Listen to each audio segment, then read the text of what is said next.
মাটি দিলাম একটু। এটা কি মাছের চার? এটা মৃগেল মাছের চার।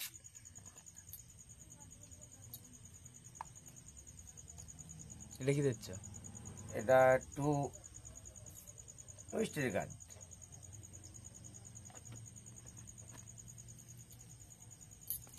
এরপরে এরপরে এটা দিচ্ছে একটু নারকেল পচা।